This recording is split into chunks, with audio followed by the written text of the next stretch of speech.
The government is pledging to crack down on phone calls that are costing people tens of thousands of dollars in some cases. Earlier I spoke to the Communications Minister, Paul Fletcher.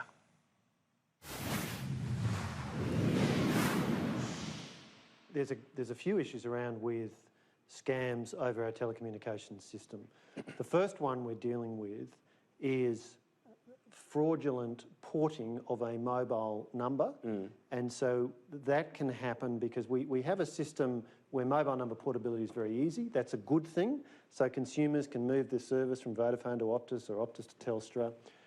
And it's good to have choice. Yeah. But what has been happening, unfortunately, is that it's a little bit too easy. So we've had criminals, fraudsters, arranging to have the number of a victim ported over to a handset that the criminal controls.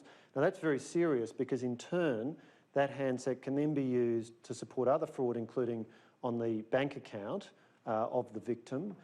And where people have been subject to this, several thousand people have been exposed to it, they can be losing more than $10,000. Right. So earlier this year, Telstra, Optus and Vodafone have all introduced two-factor authentication. So before the so-called gaining carrier can move the customer across from their old network, they need to verify the identity of the person who's saying, I want the number ported. They'll do that by typically sending a text to the handset.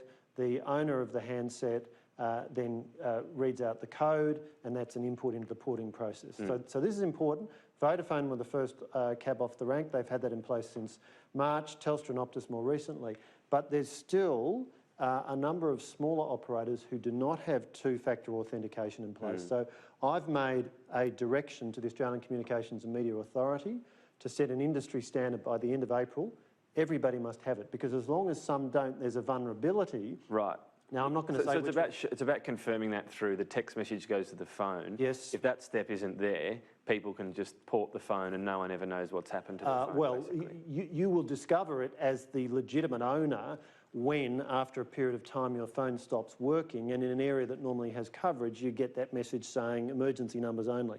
If that happens to you, call your mobile phone company immediately. So that would happen as soon as this porting has happened. You'd get SOS calls only. And you'd be, say you're in the middle of Sydney, you go, well, that's strange. Exactly. You should think, hang on, what's happened here? Exactly, you should. So if that does happen, and if you're suddenly no longer getting calls, you're no longer able to make calls, it could be you've been a victim of that porting. Now, as I say, Telstra, Optus and Vodafone now have this in place, but there are still smaller players that don't. So that's a vulnerability across the system. That's why, as Minister, I've directed that an industry standard be established requiring all mobile operators to do this by the end of April. And now what that means is if they don't do it, they'll be exposed to substantial fines every time there's a port. So it will focus the mind. This is about... And on that, in terms of some of the scams going on, including people thinking they get a call or a recorded message from the ATO, does that tackle that in any way? So this is being done, so this first announcement I'm making today is part of what we're calling the Technology Scams Project. So the Australian Communications and Media Authority, the regulator, is leading this work, involved with working with experts from the major telecommunications companies, also the Australian Cyber Security Centre. I've asked them to come back to me next month with the report on other scams and whether there are technological solutions. So one of the scams is wangiri. It's a Japanese word for one ring. It's a reminder that these scams are global. But the way this works is you get one ring on a call to your mobile or your fixed line, then the ring stops. Your natural instinct is to ring back, and then you'll be put onto a service where you're being charged a very high per minute rate. So they're trying to keep you on the phone as long as possible. Yes. The interesting part about this is I've had a few calls from Tunisia lately, and I thought, well, I'm not going to bother calling back. So there is some technology already out there, because Apple tells you, for example, where your call's coming from. And for someone with a bit of nous, you go, that doesn't sound like a call for me. That is right. A lot of these scams are global. They're international criminals. What we want to do as the Australian government is work with the Australian telecommunications sector, the regulator, to identify if there are technology-based protections. And as I say, the first one we're announcing today is in relation to the problem of mobile number porting in circumstances where that leads to identity theft. So that's the first action we're announcing, but this Technology Scams project will be looking at others, identifying what they are and if there are technology-based solutions. Yeah, because it certainly can, well, just about ruin lives when it does can. take some pretty vulnerable people. Significant amounts of money can be lost, and yes, it can be vulnerable people. The Australian, the ACCC runs the overall ScamWatch project, and they estimate that it's about $500 million a year lost to scams. Now, a proportion of those, quite a big proportion, are scams executed over the telecommunications network, which is why we're very focused on this. If you do become a victim of a scam, please report it to scamwatch.gov.au, and there's also some good advice on the website. Yeah, speaking up's important, so we know the information too. I wanted to ask you about the digital platforms inquiry. Yes. You spoke about this recently, and you said about the claim, or perhaps the wisdom out there, that digital platforms are dominating. You said the data is a bit more nuanced than that. What did you mean exactly? I was giving a speech looking at some data from a company that tracks advertising spend, and it looks at where that spend is going. Newspapers, radio, outdoor advertising, and also digital, and also, of course, television advertising. Now, what that data shows is that we've seen, as you'd expect, very sharp drops in advertising revenue to newspapers. Certainly strong growth in digital advertising revenue, but some sectors have held up much better. Radio has held up pretty well in terms of their share of the overall advertising pie. The outdoor advertising sector has held up well and, in fact, getting a slight increase. And television advertising revenue has dropped as a percentage of the overall pie, but it's been an incremental drop. Now, of course, everybody in those businesses would say, we want more, and that's good. Right. Well, I want to get into print media, for example, because the ACCC inquiry looked at it and adjusted for inflation. Yes. Revenue fell over a couple of decades, or a bit less than that, from 3.7 billion to about 200 million. To 25 million. Yeah, huge. And yes, we know that things are going digital, but a lot of that money went to Google and Facebook. Yes. I mean, that is smashing that business model, isn't it? That is absolutely true. That's absolutely true.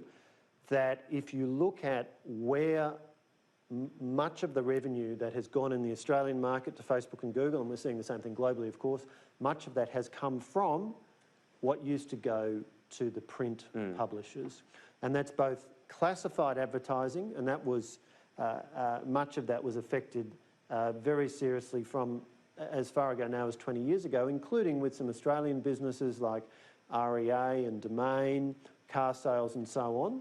So classifieds are very substantially affected, but also then display advertising in newspapers, the quarter page, full page ads and so on. So there's no doubt print has been very, very heavily affected. Because, because, you know, those comments had some people wondering whether or not you were still going to follow through on the inquiry, the ACCC inquiry, finding a major power imbalance between Facebook and Google on one side and media companies on the other. Do you still see that imbalance and you're still determined to act? Do you think media companies still need major help here to ward off the Google and Facebook We've been very clear. When the Treasurer and I announced the government's initial response some months ago now, we said that we accepted that there was a need for reform. We also said we were going to engage in some detailed consultation, which we've been doing with all of the stakeholders. There's 23 recommendations, a whole range of things. A harmonisation of the media regulatory framework is one of them. Some recommendations going to privacy, and a recommendation about a code to effectively regulate the commercial dealings between the digital platforms on the one hand and Australian media businesses on the other. So on that one, because one example often given, if you search for something in Google and you see a news article, you click on it, most of that money goes to Google. And this is what this ACCC recommendation would tackle. Is this still something you'll follow through on, that news organisations should be getting that money and there'll be some way to make sure that happens? Well, what we've said is we will, as a government, release our final response on the recommendations by the end of the year. So the consultation process we've been working through will then inform Cabinet deliberations on the details of our response, and we'll be certainly looking at that recommendation, which is about a code to effectively regulate commercial dealings between players like Nine Entertainment Limited and News Corp on the one hand, and Facebook and Google on the other. We'll be looking at that recommendation along with all of the others informing a view as to what government will do. And I understand you're obviously still forming that view within government, but you've been lobbied as well by Facebook and Google. Have they persuaded you with counter-arguments? Are you still saying, in a general sense, the case made by the ACCC about the impact on media companies is still a compelling one?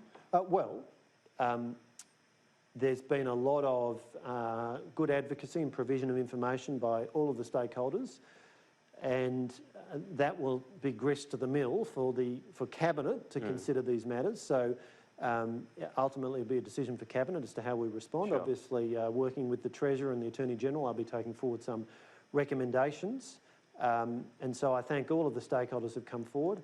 We'll deliberate on that and we'll reach our position, announce our position by the end of the year. Broadly speaking, though, you're still persuaded by a real need to change the way the market operates? Look, there's been the government's position, as Treasurer Frydenberg and I articulated it 2 or 3 months ago.